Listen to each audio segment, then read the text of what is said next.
भारतीय वैदिक युग, सनातन वैदिक युग, वेद में 1,00,000 ऋचाएं हैं, 80,000 कर्मकांड के हैं, 16,000 उपासना के हैं और 4,000 ज्ञान के हैं।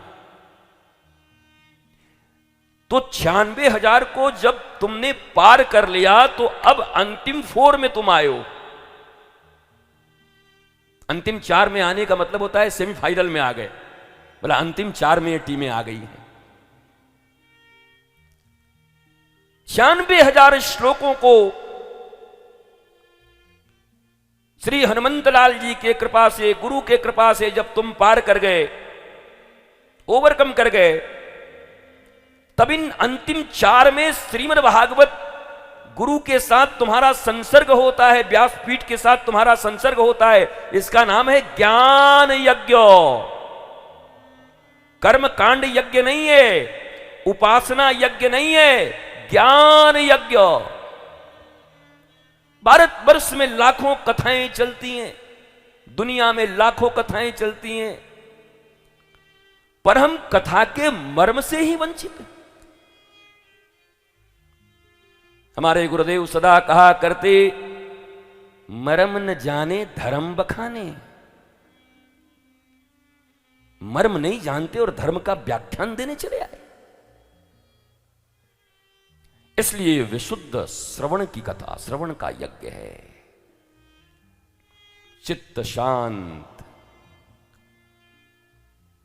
हमारी मथुरा के चौबे जी की तरह चित्त नहीं। मथुरा में 4-5 चौबे जी लोग विश्राम घाट पे नाव पे रात में चढ़ गए, ऐसी कथा है महाराज। और चढ़ के कहा ले चल, तो एक ने कहा ये कहा ले चलेगो, इसको भी उतारो, हम ही लोग ले चलेंगे। और थोड़ी शाम में छन घुट गई थी बढ़िया मथुरा में, दूध में डाल के, भोला भंग तिहारी मैं घोटत घोटत हारी। रात भर चप्पू चलाए। सुबह के कहां पहुंचे, मथुरा पहुंच गए। तो जिसका नाव था वो सामने खड़ा था, बोला कहीं ना ही पहुंचे, यहीं विश्राम ही घाट पे हो। बोला भाई विश्राम घाट पे, अबे रात भर चप्पू चलाई हमने। बोला चप्पू तो चलाई चौबे जी तैने, पर नाव जिस जंजीर से बंधी थी वो बंधी हुई है, खोला नहीं मैंने। बोला ले, तो रात भर चप्पू चली यहीं रह गए। बोला हाँ यहीं रह जाओ। ऐसे ही कथा सुनने तो तुम यहां आ गए हो, पर तुम्हारे मन के जंजीर अगर कहीं बंधे होंगे, घर में, द्वार में, परिवार में, त्योहार में, विचार में, आचार में, चप्पू मैं 2.5 घंटे चलाऊंगा जरूर, और तुम भी बैठ के चलाओगे ओम करके। पर जब उठोगे तो एक ही आवाज आएगी, लौट के बुद्धू घर को आए। देयर इज नो रिजल्ट, सिफर, 0। और यही होता। गांव में बड़े बूढ़ों से पूछो, ये हमारे दादाजी हैं, हाँ महाराज जी ये 55 भागवत सुन चुके हैं हम, कि एक में परीक्षित चला गया था, ये अभी तक हैं। परीक्षित का एक में हो गया मुक्ति, ये 55 सुन के अभी तक बचे हुए हैं और अभी भी हाय हाय कर रहे हैं। हमारा चाय नहीं आया, हमारा कोई पूछ नहीं है, हमारी जवानी में हम बड़े बड़े को देख लिए थे। 55 भागवत और 12 रामायण आपका श्रवण। हमने तो सुना कि आफ्टर 50 51, 52, 53 वन चले गए, वानप्रस्थ आश्रम हो गया। घर में रहते हुए भी वन की तरह व्यवहार करते हैं। घर छोड़ते नहीं वानप्रस्थ आश्रम में, जंगल नहीं जाते, क्योंकि हमारे तुम्हारे जैसे लोग अगर जंगल जाएंगे तो जंगल में भी घर ठोक देंगे, बिल्डिंग ठोक देंगे, पेड़ काट के, जंगल का और नुकसान हो जाएगा।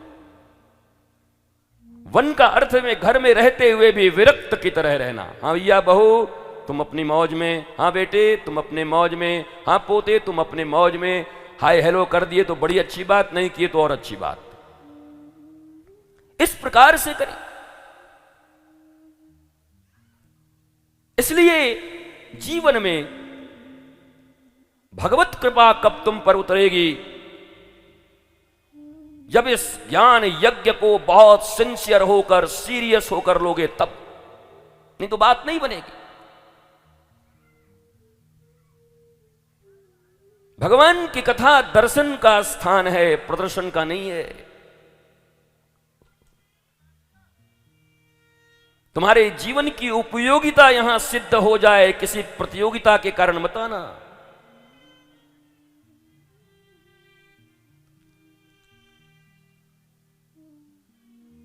इसलिए निश्चित तौर पर यह समझो कि भगवान की कथा ज्ञान यज्ञ है और हम सब सेमीफाइनल में पहुंचे हुए लोग हैं।